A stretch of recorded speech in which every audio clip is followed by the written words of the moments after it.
Прывітанне. Вы глядзіце праект «Радыё Свабода. Беларусь пасля 26 студзеня». З вами Юрый Дракахруст. Вынікі выбараў выглядаюць перадвызначанымі. Але што не перадвызначана пасля іх? Адказ на гэтыя і іншыя пытанні мы шукаем у размовах з аўтарытэтнымі палітолагамі, аналітыкамі, сацыёлагамі і гісторыкамі.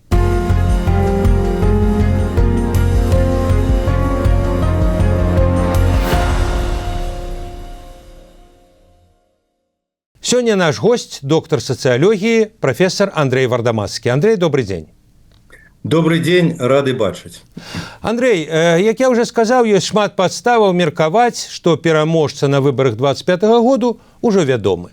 Таму ў гэтай праграме мы гаворым пра тое, што будзе пасля выбараў, пасля 26 студзеня.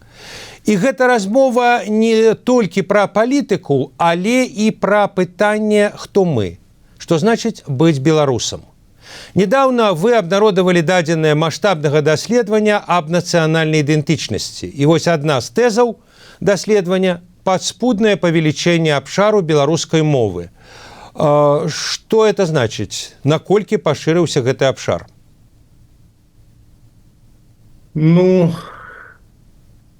Справа ў тым, што ідуць такія падспудныя працэсы, такі існуе гальфстрым падводны, які паказвае развіццё ідэнтычнасці і,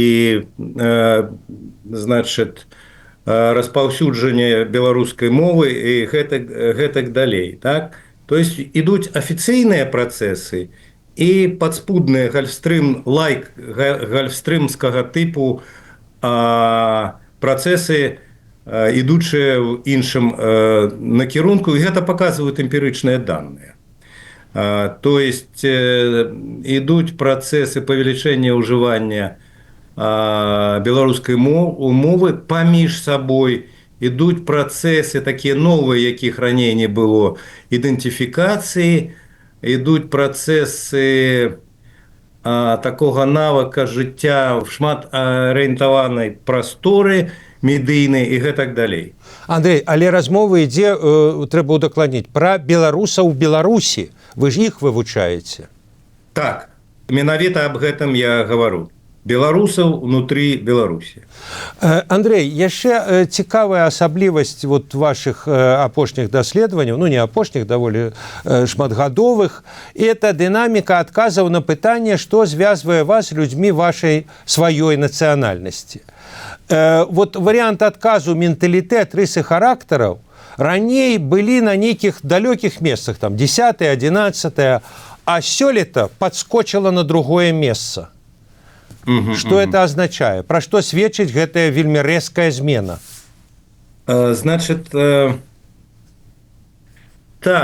Гаворка ідзе аб тым, што такія і рысы характару, і характарыстыкі меняют свою иерархию, и ментальность, як частка гэтай иерархии, она поднялась наверх и занимая зараз уже такие доминующие позиции у адрозненні от вымярэнняў, якія рабіліся 11-12 гадоў таму. Там была доминанта на тэрыторыю і на дзяржаву. То есть жыць на дадзенай тэрыторыі, жыць у дадзенай дзяржаве. У Беларусі гэта галоўнае тое, што можа аб'ядноўвае беларусаў. І гэта была такая ментальнасць, якую можна было пахарактарызаваць як ментальнасць такую тэрытарыяльна-дзяржаўніцкую. А зараз гаворка ідзе аб тым, што ідзе такі здвиг, шыфт в бок ментальніцкі гістарычна-культурніцкай. Вось такая змена адбылася.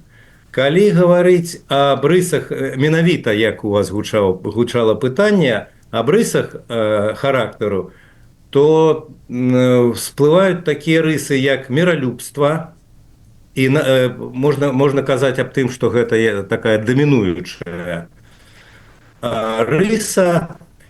Справа ў тым, калі пытаеш, якія рысы характарызуюць беларусаў, то усплываюць тыя ці іншыя, так? І яны могуць быць часцей ці радзей. Так вось, апошнія апытанні паказваюць усплыв, актуалізацыю такой рысы, як міралюбства. Андрей, а мотивация у чым проявляется, как бы, чем обумовлено миролюбство? Любая рыса характара, яна выбудоўваецца як вынік шырокага такого агульнага сацыяльнага кантэкста. І вось у гэтым кантэксце найбуйнейшымі зараз з'яўляюцца, ну гэта натуральна, такія з'явы, як агрэсія ў Украіне, перша, і на фоне яе, значит, актуалізуецца такая рыса, як міралюбства. І гэта праяўленне гістарычнай памяці, так? І другое, гэта падзеі 20-го года. Я тут не кранаюсь гэтай дыскусіі, кепска ці добра было, што такі міралюбівы быў характар, софт-версія тых падзеяў, ось, але яна была менавіта такая, міралюбівая, так, софт-версія. І з гэтай нагоды гэта уже разумеецца і як абагульненне беларускага нацыянальнага характару всплывае такая рыса, як міралюбства. Рысы ўвогуле, яны ці актуалізуюцца, ці з'яўляюцца новыя, увогуле новыя.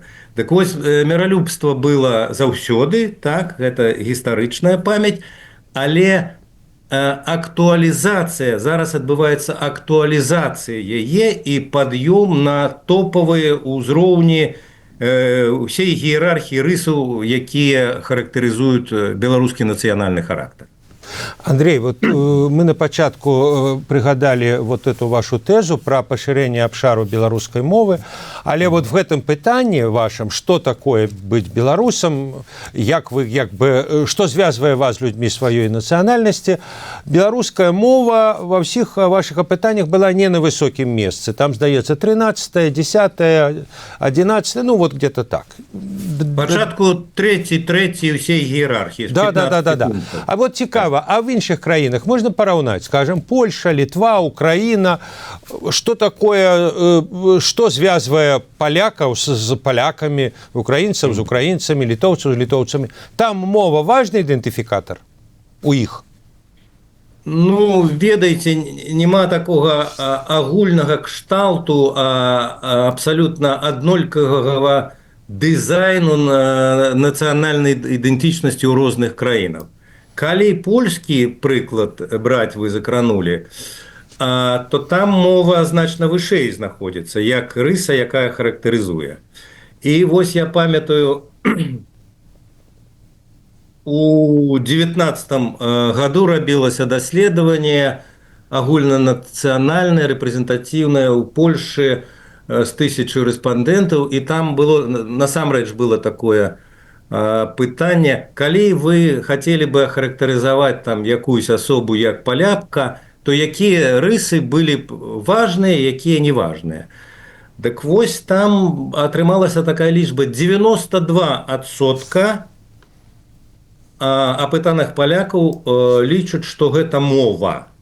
92% гэта вельмі важна і хутчэй важна. Калі іх скласці, вось такі адсотак, значит, атрымаўся, і ну гэта абсалютна такі... Ну это першае месца, відаць, ці другое там? Так, ну і спадар Юрый, это як бы не першае месца, это так бы мовіць выбітна першае, такое падаўляльна. І першае месца. І з гэтай нагоды вось польская, значит, ідэнтычнасць можа быць характарызавана як моўна-культурніцкі гістарычная, так, бо ўсплываюць мова розныя, там веданне, добрае веданне, значит, гісторыі, персаналей выбітных і гэтак далей. А у нас зараз адбываецца пераход ад дзяржаўнічаскі такой тэрытарыяльнай, калі першае месца занимаюць тэрыторыя і дзяржава, у якасці рысаў аб'яднаючых, до такой якасці, як агульная ментальнасць. Так? То бок ідзе працэс менталізацыі ідэнтычнасці. Прашу прабачыць за дуже, можа, тэрміналогіі. Андрей, а вот у вас на фокус-групах вы як бы такое правялі супрацьпастаўленне, ці ваши рэспандэнты, мова на нова супраць мова прымусова. Вот мова на нова это добра, то есть в прынцыпе ёсць у людзей пэўны сантымент да беларускай мовы, нават калі яны на ёй не гавораць. А вот мова прымусова это кепска. А што кадлісьці было ў Беларусі вот так вот, чтобы ўжо надта так прымушалі? Вот як бы вы это пракаментавалі? З іншага боку, ну ведаеце, ну у дзяржаве, скажем, мова чынавенства, мова, я не ведаю, войска, адукацыі, это не галасаваннем вызначаецца. Ну так, тут ёсць нейкая контраверсія, кантрадыкцыя паміж характарам уводзінаў мовы, так? Увахода мовы, пашырэння ўжывання мовы. Гэта можа быць, і я сфармуляваў гэта як кантрадыкцыя такая мова на нова versus мова прымусова. Значит, так, не галасаваннем, безумоўна, вырашаецца гэта пытанне, але як бы там не было, ну, гэтае пытанне вырашае дзяржава, так? І гэта залежыць ад культурніцкай палітыцы, увогуле палітычнай волі, гэтак далей. Але распаўсюджанне мовы павінна ісці такім мягкім дызайне, так? Мягка, прывабна, эстэтычна. Зараз такі ўжываецца тэрмін «сексі» і гэтак далей. Але не так, як часткова гэта было, ну, былі такія прыклады, калі гэта увадзілася, не ўвадзілася, ці была такая арыентацыя, ці людзі бачылі, успрымалі гэта як нешта такое прымусовае, і гэта смуціла, мякка кажучы, смуціла частку грамадства. Значит, формула тут такая, што хуткасць увядзення мовы, у нашым выпадку беларускай мовы, на ўзроўні агульнадзяржаўным, на ўзроўні макрасацыяльным павінна адпавядаць хуткасці фармавання індывідуальнай патрэбы ў гэтай мове, так? На індывідуальным узроўні. І вось калі нішто не выбіваецца, няма ціску з боку дзяржавы ці іншага такого несупадзення, калі яны супадаюць паміж сабой, тада працэс ідзе нармальна. Хуткасці макра і мікраіндывідуальна. Андрей, яшчэ одна тэза, нечым загадкавая вашай справаздачы. Сляды дыктатуры ў нацыянальнай ідэнтычнасці. Ну так, Беларусі дыктатура, тут і спрачацца не варта. Але вот менавіта пра сляды ў нацыянальнай ідэнтычнасці. Як памятаеце, свой час прэсавая сакратарка Лукашэнкі Наталья Эйсман казала, дыктатура – это наш бренд. Это і праўда наш бренд? Менавіта ўжо як бы не просто вот як бы кантэкст. Сёння дыктатура, завтра будзе дэмакратыя, а ўжо як бы дыктатура ўнутры нас.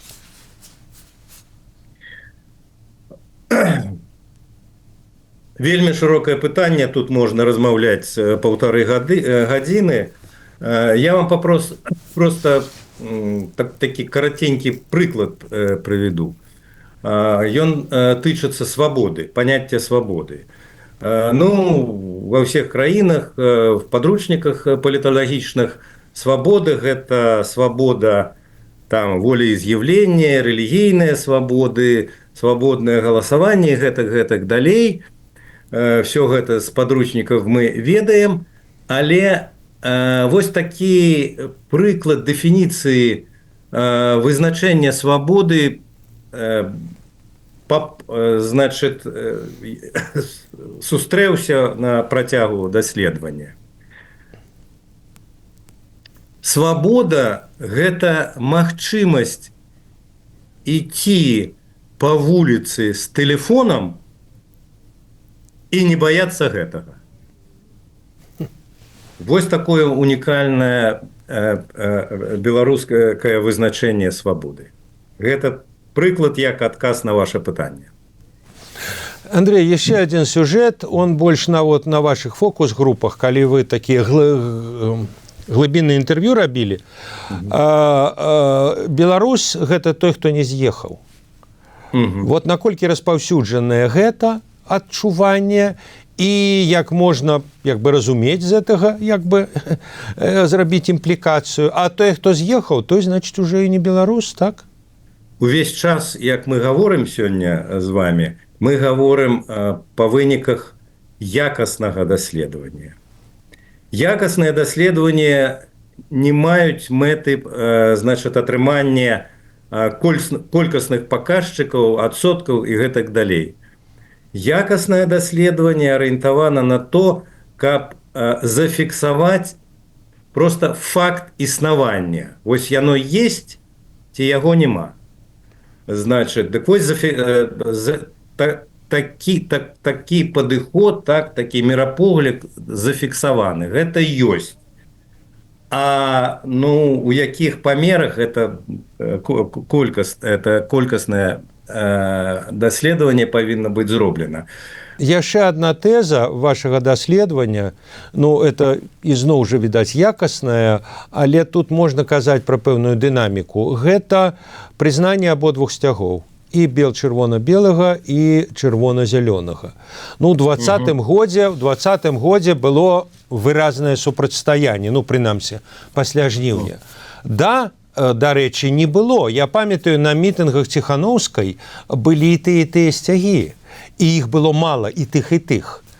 Мы памятаем, што было пасля жніўня, а пасля мы ведаем таксама, што было. Вот якая тут дынаміка была? Нават калі казаць пра фокус-групы, пра глыбіннае апытанне, это прызнанне абодвух сцягоў, яно было характэрна для беларусаў да 20-го і пасля 20-го? Спадар Юрый, гэта тот, цудоўны выпадак, калі лічбы ёсць.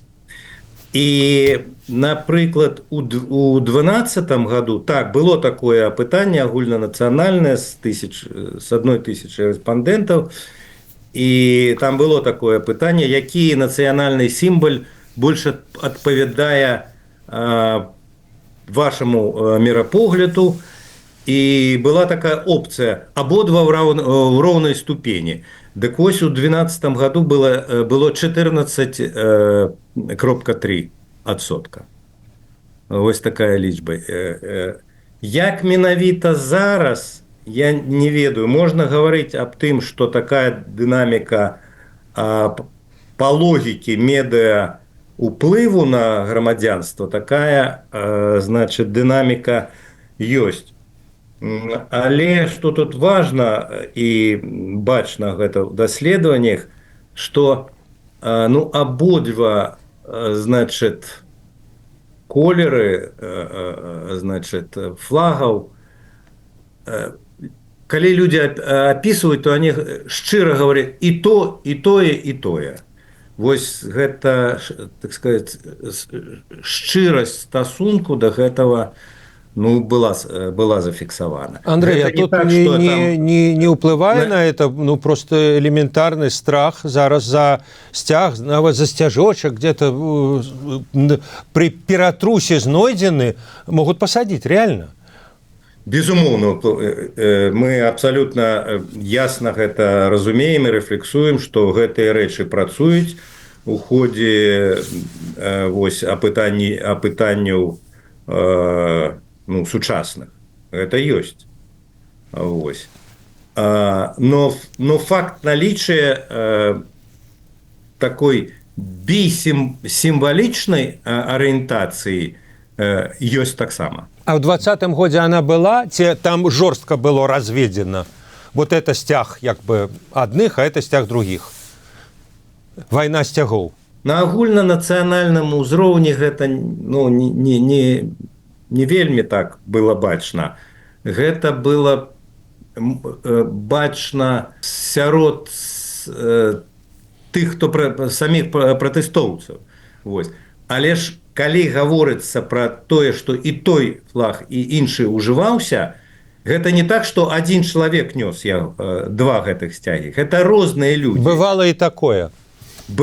Тым больш, значыць, такія рэчы былі.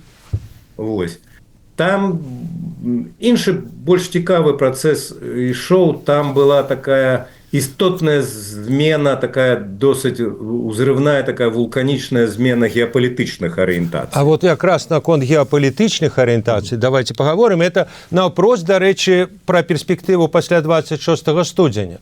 Понятно, там Путин приедзе, Лукашенко поедзе, но тым не менш, акрамя вот этих вот гульняў, як бы так сказаць, правадыроў, ёсць грамадская свядомасць. І вот як яна менялась за апошнія, там, скажем, некалькі гадоў, з вайны, напрыклад, з пачатку вайны.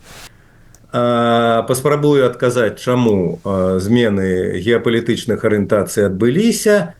І тут два фактара уплывалі. Першы фактар – гэта сістэмнае ўдзеянне медыяў, і другі фактар – гэта пазіцыя. Вось апошнім часам гэта пазіцыя некаторых краінаў захада ў сэнсе эквівалентнасці беларусаў і жыхароў Расіі. Вось гэтыя две рэчы, значыць, уплывалі. А пасля пачатку вайны ва ўкраіне пачалося такое сістэмнае, гэта вы лепей за мяне ведаеце, удзеянне расійскіх медыяў на грамадскую думку у Беларусі, так? І я так разумею, і ўздзеянне беларускіх, якія рабіліся ўсё бліжэй да... Я аб гэтым хацеў гаварыць. Значыць,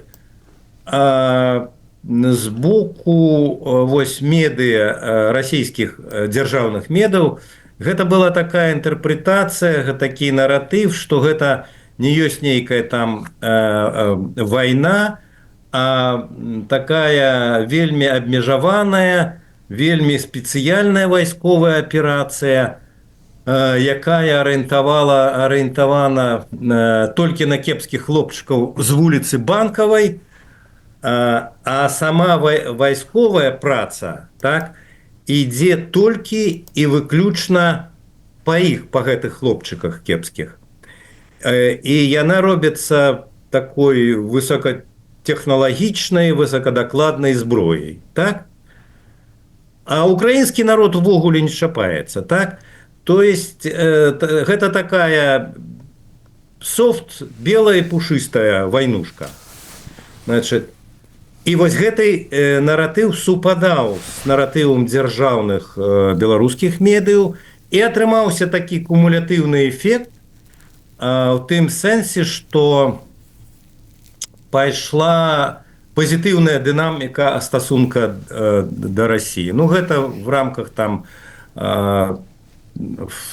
спецыяльнай фармулёўкі пытання в саюзе з кем было бы лепей жыць і гэтак далей.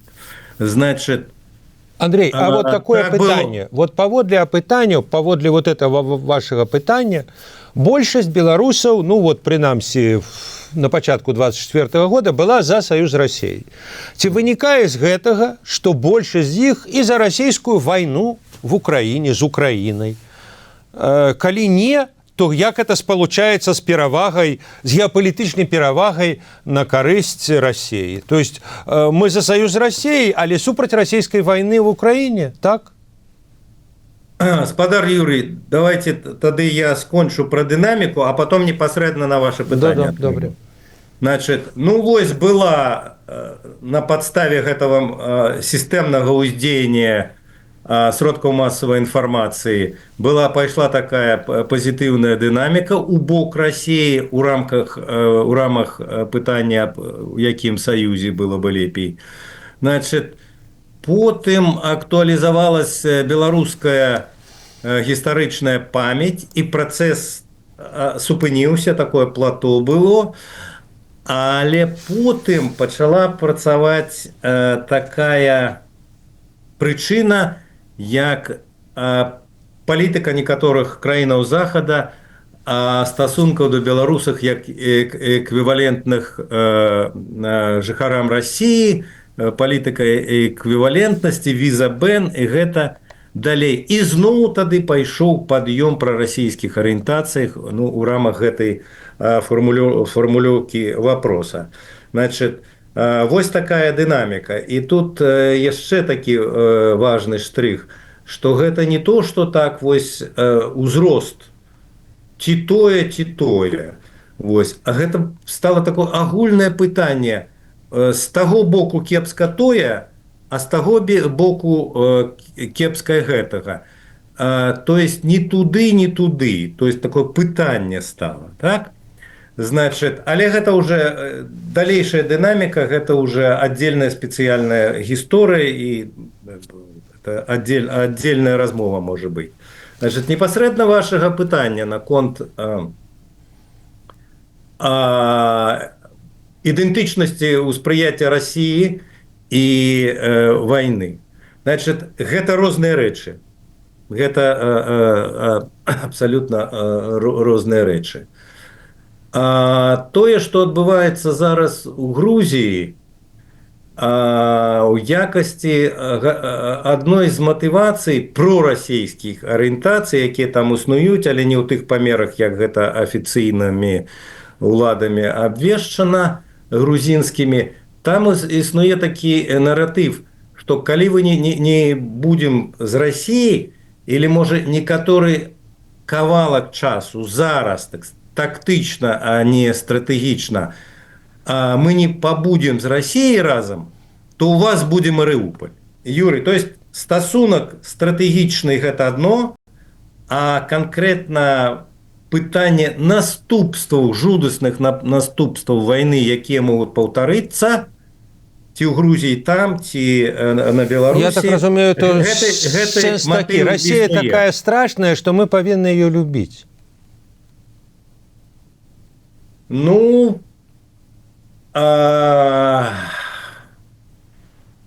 кароткі час, яна такая страшная, што кароткі час полюбіць і так трышечку, кароткатэрмінова і так далее, тактычна, ну, каб перажыць гэта, каб не было Марыуполя. Такі матыв існуе насамрэч.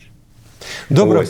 Але, значит, калі гаварыць яшчэ адна важная рэч, калі гаварыць аб тым, колькі беларусаў хочуць увайсці у склад Расійскай Федэрацыі у юрыдычным такім стрыктным сэнсе слова, то гаворка ідзе толькі пра 4%. І гэта лічба практычна не змяняецца. І гэта трэба разумець, вось калі ацэньваць геапалітычныя арыентацыі беларусаў увогуле. Добра, дзякуй вялікі. Я нагадаю, што з намі быў доктар сацыялогіі, прафесор Андрэй Вардамацкі. А за тым, як будуць разгортвацца падзеі пасля 26 студзеня і ў палітыцы, і ў галіне нацыянальнай ідэнтычнасці, вы, шаноўныя гледачы, можаце сачыць на YouTube-канале «Свабода Прэміум».